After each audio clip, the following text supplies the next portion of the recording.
What's my SatAttack squad? It's your boy SatAttack. Well, no, y'all see that title, man.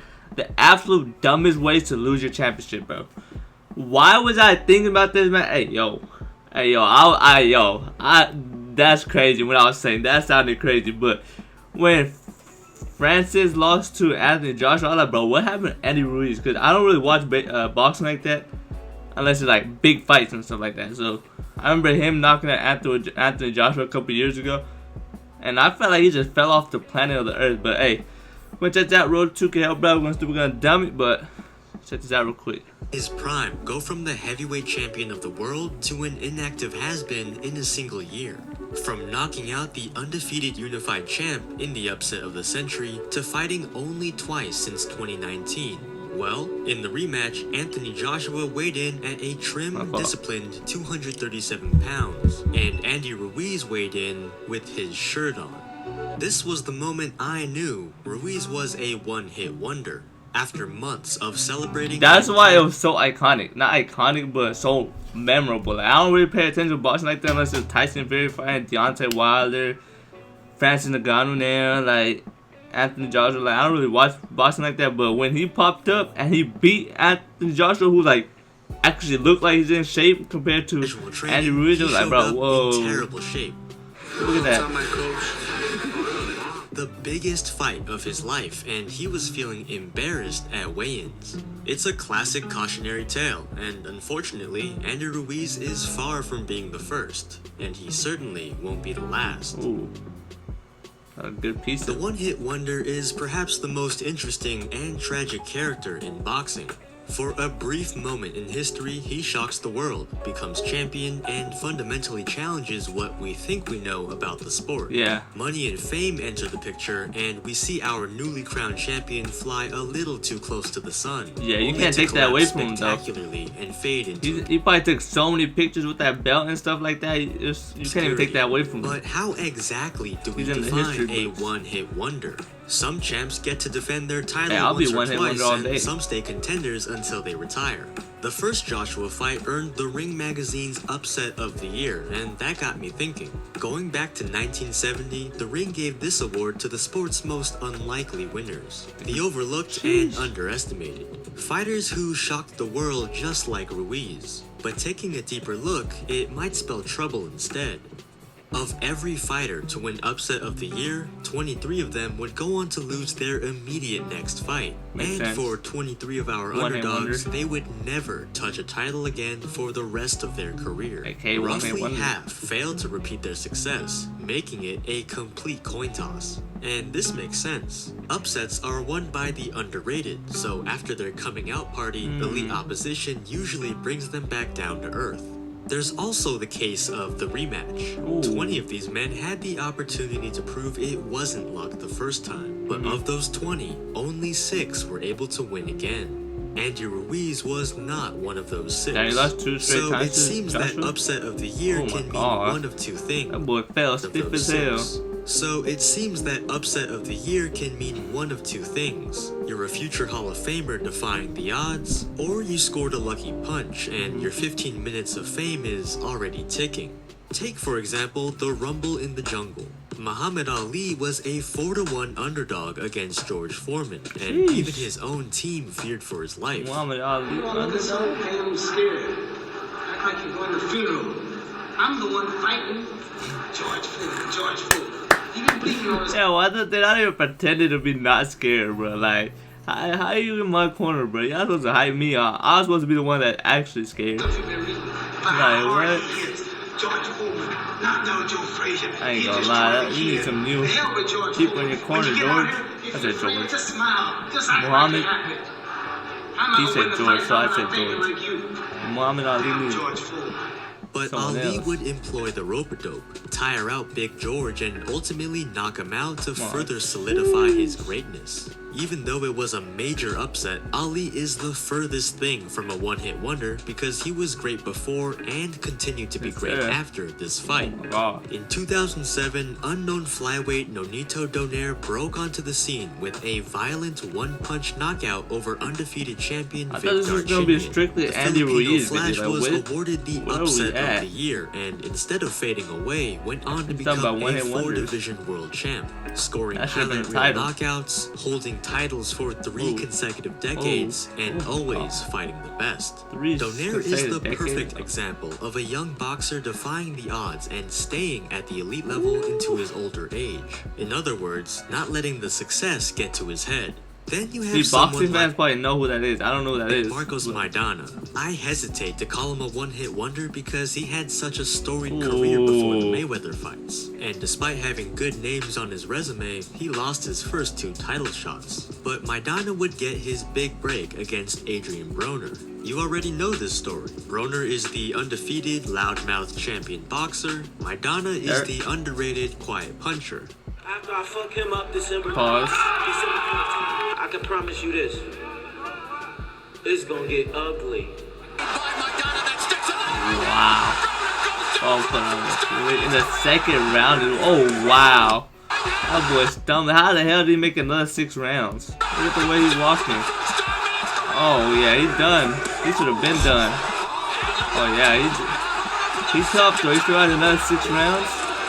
Another 7. How's it not over yet? Stop it, ref. Broner got humbled. Stop it, ref. He was a 5-1 favorite, and Maidana took his belt. One upset of the year. Hey, okay, that ain't no one-hit wonder, bro. You got someone walking like this. Bro, 5-1 I don't care what you do to him next, pause. He got you walking a little different, bro. Super fight against Floyd Mayweather. A fight he would lose but do well enough in towards a rematch. And after 2 fights against the face of boxing, he made enough money to retire. Sure, he only made $4.5 million to Mayweather's 64, but they don't call him money for nothing. So at 31 years old, with millions in his bank account, Maidana retired. Hey, that's pretty good career then. He was champ for 4 months, made a boatload of money, and wow. got out the game. Hey, Floyd felt that for sure, bro. Any man gonna feel it when it goes straight to the nose. He definitely felt it. Oh my god. Something like it. Now for the sadder and much more common you know Floyd be taunting there and is stuff like that. He just no walked straight greater to the corner. example of a one-hit wonder than James Buster Douglas. The 42-1 underdog knocked out a prime Mike Tyson to the shock of the entire sporting world. Douglas was the new undisputed heavyweight champion, and after declining a rematch with Tyson, accepted Evander Holyfield for his first defense. Douglas arrived in Las Vegas as the man who conquered Tyson, but he wasn't the same fighter. He had the luxury villa at the Mirage and reportedly ate and drank everything under the sun leading up to the fight. The champ spent more time in the pool than... So you either take that and try to work on it, or... Wait, my food went picked up. Oh, it's on its way in still. the gym. When fight night came around, he weighed in at a soft, pillowy 246, 15 pounds heavier than he had against Tyson. The fight was rough. He was slow to move around. I was saying, the ring either you take telegraphed the win and build on it, or you live the famous lifestyle for a few months until your next fight. Punches. There's 2 ways you could go about getting Douglas upset. retired after the bout, and just like that, his 15 minutes of fame was up. Yeah, he then ballooned he didn't to build up on that 400 win. pounds, suffered from He diabetes, took that 15 minutes of fame. his money. Hey. Buster Douglas began 1990 as an unknown challenger, won the undisputed championship in February, celebrated a little too much, and was retired by October. After making $26 million in a single year, I don't blame him. Oh, he made so 26? it's no Especially secret back why then, sudden, unforeseen 26 underdogs minutes was like burn bright and then crazy. fizzle out. The great Marvin Hagler I mean, it's 26 minutes still a lot now, but like people in sports make that like that. Him fight, bro. Best. It's tough to get out of bed to do road work at 5 a.m. when you've been sleeping in silk pajamas. The same affliction that got Buster Douglas got Andy Ruiz. Training comes natural when you're the challenger, but when you're the champion, not so easy. In preparation for the rematch, Joshua was locked in, training hard and sparring monsters. He lost his belts, so naturally he was hungry. Ruiz, on the other hand, showcased his lifestyle through daily vlogs. Leading up to the fight, he could be seen getting multiple haircuts a week, buying fast cars, shopping, and of course, eating. Lots and lots of eating. He assured his fans he was in good condition, but weigh-ins reveal all. Joshua showed up in Saudi Arabia lean and in shape, ready to box. Ruiz had a fresh fade, but came in at 284 pounds. He looked good. Hey, yo, whoa. I didn't say he looked good. That's not what I was going to say. I was say he's feeling good though. Through 12 rounds, Andy struggled with his newfound weight, unable to cut off the ring and too slow to hurt his opponent. Joshua danced around him, jabbing and sniping his way to a unanimous decision victory. It was a masterclass for the Brit and an embarrassing performance for the Mexican-American. After the fight, he admitted he didn't train as hard as he could. I think I didn't prepare as how I should have, and you know I gained too much weight. If we do the third fight, best believe I'm gonna get in best shape, and I'm in the best shape of my life. Like Buster Douglas before him, Andy Ruiz lived like a champion, but he didn't train like one. Did they have a third one? On my play, you know. So since the loss, what has Ruiz done to bounce back? Hey, let's get in here. Apart from getting knocked down by Chris Arreola and looking hittable against an ancient Luis Ortiz, not much. To be fair, he got the wins and put his hand speed on display. So he fell off. But after an incredible 2019, fighting only twice in the 5 years since is a shame. That's crazy. Wait, dang, that was 2019? That was 5 years ago? He beat Joshua 5 years, half a decade ago. When you put it in terms like that, bro, 5 years, like half a decade ago seems crazy, bro. Twice in the 5 years since is a shame. He fired the coach that made him champion. He couldn't keep up with the daily work ethic in Canelo's camp. And after pricing himself out of fights with Wilder and Fury, he's become an inactive shell of his former self.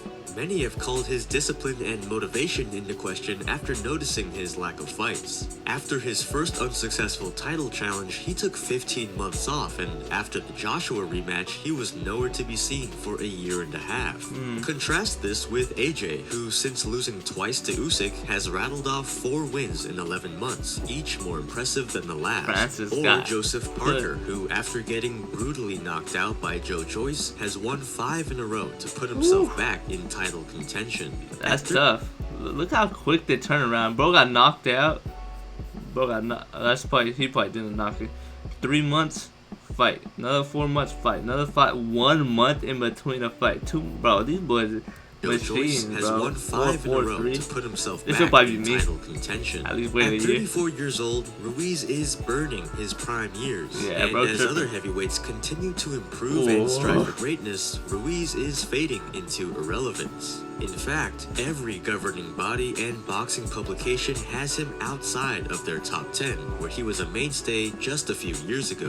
But beyond his inactivity and the inability to control his weight, the biggest shame about Andy Ruiz is all of the potential fights we missed out on. Discounting everything. Did we really miss out? Because I feel like those Ruiz him is getting hit by Deontay Wilder with Fury. an incredible story. I don't think he's on their level. Chubby inside fighter with fast hands that gets but also we haven't really seen him in shape. After he gets hurt, he introduced drama into a stagnant division that refused to fight each other. He got Just the championship think of all the and great matchups we were robbed of. Ruiz versus Wilder, Ruiz versus Zhang, the Parker rematch, the list goes on. When Andy Ruiz shows up in shape, he's one of the most exciting fighters in the sport. As a fan of boxing, I hope to see his ring return sooner than later. I just hope he hasn't priced himself out of the sport altogether. Remember when Ruiz ate this punch from Anthony without Joshua? the work ethic? Well, Francis Ngannou took the same exact cross. Both had just gotten up from the canvas, but the result was wildly different. When you realize Boston, bro, let's not act like he ain't beat Fury, bro. He beat Fury. He beat Tyson, bro. Let's be real. Let's be honest here. He beat Tyson in that first fight. He should have had the belt. But Road 2K, I hope Black wants to. We're gonna damn, but we out your mind.